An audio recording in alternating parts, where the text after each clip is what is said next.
नमस्ते दोस्तों, मेरे चैनल पर आपका स्वागत है। चलिए जानते हैं शिव और पार्वती का विवाह है कैसे हुआ। जब सती के खुद को योगाग्नि में भस्म कर लेने का समाचार शिवजी के पास पहुंचा, तब शिवजी ने वीरभद्र को दूत भेजा। उन्होंने वहां जाकर यज्ञ विध्वंस कर डाला और सब देवताओं को यथोचित फल दिया। सती ने मरते समय शिव से यह वर मांगा कि हर जन्म में आप ही मेरे पति हों। इसी कारण उन्होंने हिमाचल के घर जाकर पार्वती का जन्म लिया। जब से पार्वती हिमाचल के घर में जन्म, तब से उनके घर में सुख और संपत्तियां छा गई। पार्वती जी के आने से पर्वत शोभायमान हो गया। जब नारद जी ने ये सब समाचार सुने तो वे हिमाचल पहुंचे। वहां पहुंचकर वे हिमाचल से मिले और हंसकर बोले, तुम्हारी कन्या गुणों की खान है। यह स्वभाव से ही सुंदर, सुशील और शांत है। यह कन्या सुलक्षणों से संपन्न है। यह अपने पति को प्यारी होगी। अब इसमें जो दो चार अवगुण है वे भी सुन लो। गुणहीन, मानहीन, माता पिता विहीन, उदासीन, लापरवाह। इसका पति नंगा, योगी, जटाधारी और सांपों को गले में धारण करने वाला होगा। यह बात सुनकर पार्वती के माता पिता चिंतित हो गए। उन्होंने देवर्षि से इसका उपाय पूछा। तब नारद जी बोले, जो दोष मैंने बताए मेरे अनुमान से वे सभी शिव में हैं। अगर शिवजी के साथ विवाह हो जाए तो ये दोष गुण के समान ही हो जाएंगे। यदि तुम्हारी कन्या तप करे तो शिवजी ही इसकी किस्मत बदल सकते हैं। तब यह सुनकर पार्वती जी की मां विचलित हो गई। उन्होंने पार्वती के पिता से कहा, आप अनुकूल घर में ही अपनी पुत्री का विवाह कीजिएगा, क्योंकि पार्वती मुझे प्राणों से अधिक प्रिय है। पार्वती को देखकर मैना का गला भर आया। पार्वती ने अपनी मां से कहा, मां, मुझे एक ब्राह्मण ने सपने में कहा है कि जो नारद जी ने कहा है तू उसे सत्य समझकर जाकर तप कर। यह तप तेरे लिए दुखों का नाश करने वाला है। उसके बाद माता पिता को बड़ी खुशी से समझाकर पार्वती तप करने गई। पार्वती जी ने शिव को पति रूप में पाने के लिए तपस्या आरंभ की, लेकिन शिव को सांसारिक बंधनों में कदापि रुचि नहीं थी। इसलिए पार्वती जी ने अत्यंत कठोर तपस्या की ताकि शिव प्रसन्न होकर उनसे विवाह कर ले।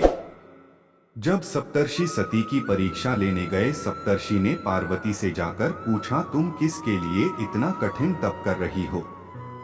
तब पार्वती ने सकुचाते हुए कहा, आप लोग मेरी मूर्खता को सुनकर हंसेंगे। मैं शिव को अपना पति बनाना चाहती हूँ।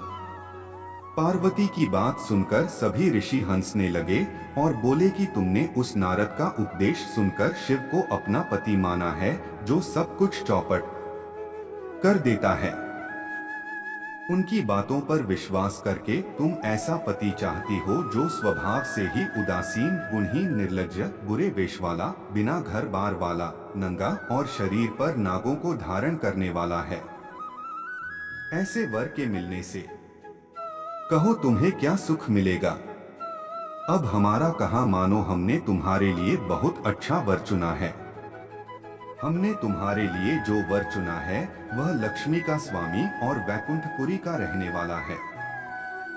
तब पार्वती उनकी बात सुनकर बोली, कहा है कि मेरा हठ भी पर्वत के ही समान मजबूत है। मैं अपना यह जन्म शिव के लिए हार चुकी हूँ। मेरी तो करोड़ जन्मों तक यही जिद रहेगी। पार्वती की यह बात सुनकर सभी ऋषि बोले, आप माया हैं और शिव भगवान है। आप दोनों समस्त जगत के माता पिता हैं। यह कहकर सप्तर्षि पार्वती को प्रणाम करके वहां से चले गए। पार्वती जी की दृढ़ निष्ठा ने जीत लिया शिवजी का मन। वर्षों तपस्या करने के बाद एक दिन पार्वती जी के पास एक ब्रह्मचारी आया। वह ब्रह्मचारी तपस्विनी पार्वती का अर्घ्य स्वीकार करने से पूर्व बोल उठा, तुम्हारे जैसी सुकुमारी क्या तपस्या के योग्य है? मैंने दीर्घकाल तक तप किया है। चाहो तो मेरा आधा या पूरा तप ले लो, किंतु तुम इतनी कठिन तपस्या मत करो। तुम चाहो तो त्रिभुवन के स्वामी भगवान विष्णु भी। किंतु पार्वती ने ऐसा उपेक्षा का भाव दिखाया कि ब्रह्मचारी 2 क्षण को रुक गया। फिर बोला, योग्य वर में 3 गुण देखे जाते हैं, सौंदर्य, कुलीनता और संपत्ति। इन तीनों में से शिव के पास एक भी नहीं है। नीलकंठ, त्रिलोचन, जटाधारी, विभूति पोते, सांप लपेटे शिव में तुम्हें कहीं सौंदर्य दिखता है? उनकी संपत्ति का तो कहना ही क्या, नग्न रहते हैं। बहुत हुआ तो चर्म चमड़ा लपेट लिया। कोई नहीं जानता कि उनकी उत्पत्ति कैसे हुई। ब्रह्मचारी पता नहीं क्या क्या कहता रहा, किंतु अपने आराध्य की निंदा पार्वती को अच्छी नहीं लगी। अत वे अन्यत्र जाने को उठ खड़ी हुई। तब शिव उनकी निष्ठा देख ब्रह्मचारी रूप त्याग प्रकट हुए और उनसे विवाह किया। जहां दृढ़ लगन, कष्ट सहने का साहस और अटूट आत्मविश्वास हो, वहां लक्ष्य की प्राप्ति अवश्य होती है। स्टोरी आपको पसंद आया है तो चैनल को सब्सक्राइब कीजिए और लाइक कीजिए और कमेंट करना ना भूले। Thank for watching.